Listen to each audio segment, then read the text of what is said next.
Chapter 7. Hello. Good morning. You must be Jessica Rodman. Nice to meet you. I'm Hugh Smith. Nice to meet you too. Take a seat. So, Jessica, I've had a good look at your CV, and I must say it's very impressive. Naturally, I have a few things I'd like to ask you. For example, why do you want to leave your current job? It looks like a great position in a good company. It is. I've really enjoyed my time working at Gopher Design, but it's time to move on.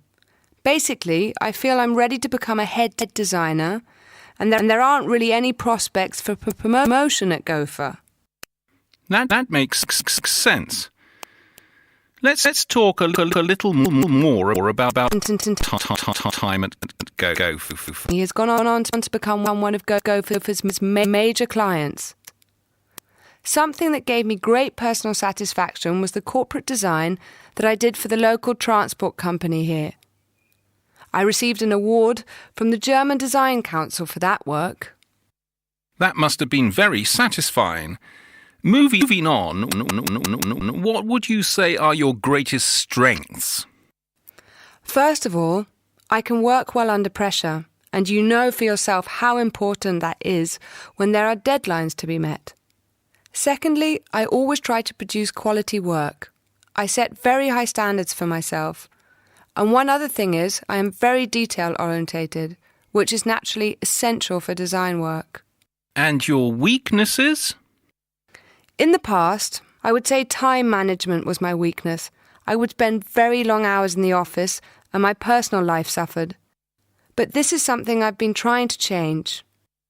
I recently took a course in time management, and since then I've become more productive and I can now achieve a better balance between my work and personal life. Yes, that's very important. I've seen so many young designers burn themselves out for exactly that reason.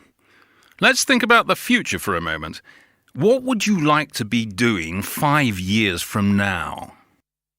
My ambition is to become a project manager, leading teams of designers and dealing with clients. I think I would find that kind of work very rewarding. I can envisage myself doing that within the next 5 years. Interesting. OK, Jessica, I'd like to ask you some more specific questions about projects you've worked on in the past. But before I do, have you got any questions for me? Only one. About salary, actually. Would you like to discuss that now or later? What sort of sum were you expecting? That's difficult to answer without knowing exactly what the job entails, but I would certainly be looking at over $60,000. That's quite a lot. We were thinking more around $50,000. But don't forget bonuses and perks. And of course, an increase after the first 6 months if everything was satisfactory. Maybe we should talk about the job and then come back to this. Yes, good idea. This is all probably a bit premature anyway.